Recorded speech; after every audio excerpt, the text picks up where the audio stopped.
त्यातून नाही येत हे सगळ्या गोष्टी, फॅक्टरीतून येत नाही. मग सगळे टेंडर्स, सगळं राजकारण, सगळे याचे त्याचे टक्केवारी घेणं, बदल्यामध्ये सगळ्या गोष्टी करणं, याच्यातला हा पैसा आहे. माझा मुद्दा तो आहे. मला त्या राजीनामा वगैरे हा काय मी मागितलेला नाही. मला त्याच्याशी त्या विषयाशी काही घेणं देणं पण नाही. संशय व्यक्त केलेला आहे. घरातच आम्ही शत्रू ठेवला आणि मातृश्री आणि तटकरे यांचे संबंध जडले असल्याचं महेंद्र थोरवे म्हणतात. हा व्हिडिओ तटकरेंच्या माध्यमातून तुमच्यापर्यंत पोहोचला असा आरोप त्या सगळ्या नेत्यांचा दिसतो. तटकरे जण माझा तसा मागच्या वर्षभरात कधी बोलणं नाही. एखाद्या लग्न कार्यात कुठेतरी भेट झाली असेल आणि माझ्या मोबाईलवर तटकरेंचा ह्या वर्षभरात तरी कधी फोन बोलणं, आधी ज्यावेळेस आम्ही एकत्र होतो त्यावेळेस बोलणं होत असेल, पण आत्ता तरी तटकरेंशी माझं बोलणं नाही.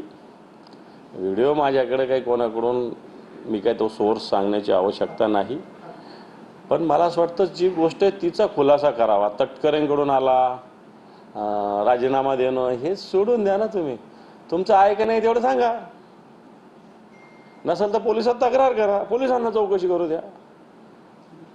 पण हे सगळे नेते एकीकडे म्हणतात व्हिडिओ असाच व्हायरल झाला होता, मात्र त्यांच्यावर कुठल्याही प्रकारची कारवाई केली गेली नाही. आता तुम्ही महेंद्र दळवी यांचा व्हिडिओ पोस्ट केलाय, त्यांच्यावर कारवाईची अपेक्षा करतात. तुम्ही म्हणतात राजीनामा नाही पण निदान कारवाई. हे पहा, जसे महेंद्र दळवी आहे याच्यात तसे समोर एक लाल शर्टवर पैसे मोजणारी व्यक्ती पण आहे. तिचा चेहरा दिसत नाही. मला तर वाटतं सगळ्यात मेन कल्प्रिट ती व्यक्ती आहे, सगळ्यात महत्वाची. त्यामुळे पोलिसांची जबाबदारी आता ती. पोलिसांना या सगळ्या गोष्टी सहज कळू शकतात जर ठरवलं त्यांनी शोधायचं तर. आणि मग पैसे कुठून आले, काय आले, किती आले हे पोलीस तपासू शकतात. आणि अधिवेशन ठीक आहे, अधिवेशन आहे, अधिवेशनात विषय होईल. संजय शिरसाटांचा त्याच व्हिडिओ मान्य संजय राऊत साहेबांनी केला होता. खरं तर आता असे व्हिडिओ तर घरातले आहे ना. संजय शिरसाटांच्या तर बेडरूम मधला व्हिडिओ तो, तिथं तर राऊत साहेब नव्हते केले ना. कोणी त्यांच्याच शुभचिंतकाने तो दिला असेल. त्यांच्या पक्षातला असू शकतो, त्यांच्या घरातला असू शकतो. कारण बेडरूम मध्ये काय माणूस कोणत्याही व्यक्तीला थोडी येऊ देतो, फार जवळचा क्लोज आहे त्यालाच येऊ देतो.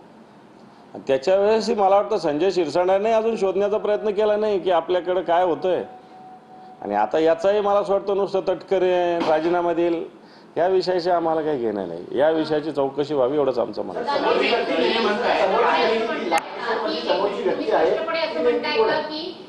समोरच्या व्यक्तीचा तर शोध घ्यायला हवा, मात्र व्हिडिओमध्ये जे दिसताय तुम्ही अंबादास दानवे असं म्हणताय की बाबा ते महेंद्र दळवींसारखे दिसतात. तुम्ही स्पष्ट नाव घेताय का त्यांचं? महेंद्र दळवीच दिसत आहेत ना. ते महेंद्र दळवीच दिसत आहेत. आणि समोरचाही जो व्यक्ती आहे तोही तपासावा पोलिसांनी. तुम्ही ओळखता का समोरच्या व्यक्तीला? कोण वाटतोय तो समोरचा? ओळखतो म्हणून मी व्हिडिओ ट्विट केलेला आहे. मी काय बिन ओळखीचं ट्विट काय बिलकुल केलेलं नाही. पोलिसांनी चौकशी करा एवढंच माझं खुलं आव्हान आहे बस. तुम्ही त्या समोरच्या व्यक्तीचं स्पष्टपणे नाव का घेत नाही? आणि समोरचा व्यक्ती हा त्याहीपेक्षा मोठा आरोपी असू शकतो का? एवढा नोटा असणारा माणूस त्याहीपेक्षा मोठाच असेल, येईल समोर. तुम्ही त्यांचं नाव का घेत नाही? समोरच्या व्यक्तीचं नाव का नाही? हे पहा, आता चेहरा दिसत नाही त्यामुळे तो मी नव्हेच म्हणेल. तो आता पुढचा त्याच्या चेहऱ्याचा येईल त्याच बघूया. मग कंत्राटदार आहे, राजकारणी आहे की नाही, मी आता त्याच्यात तुम्ही मला आतमध्ये नका पोहोचू नका तिथपर्यंत. या व्हिडिओचा भाग 1 आलेला आहे, भाग 2 सुद्धा याच अधिवेशन काळामध्ये गदारोळ. हे पण मला अधिवेशनाचा हा मुद्दा नाही. मला ही महाराष्ट्राची संस्कृती खोक्यांची कशा पद्धतीने यांनी केलेली हा माझा मुद्दा आहे. याच्यातला अधिवेशनात काय होतं, सरकार काय घोषणा करतं, आम्ही काय प्रश्न विचारतो हे मला सगळं माहिती आहे. त्याच्यातून काय निघतं हेही मला चांगलं माहिती आहे. परंतु या महाराष्ट्रात कशा पद्धतीनं राजकारण चालू आहे, कशा पद्धतीनं खोक्यांचं राजकारण चालू आहे, सत्ताधारी पक्षांच्या लोकांचा उन्माद कसा आहे हे मला या निमित्तानं समोर आणायचं आहे.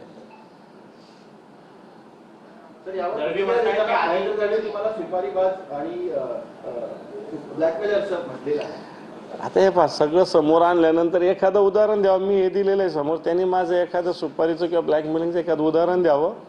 मी हे सगळं खोटंही सांगेल. मग तुम्ही जो समोरचा व्यक्ती आहे त्याची चौकशीची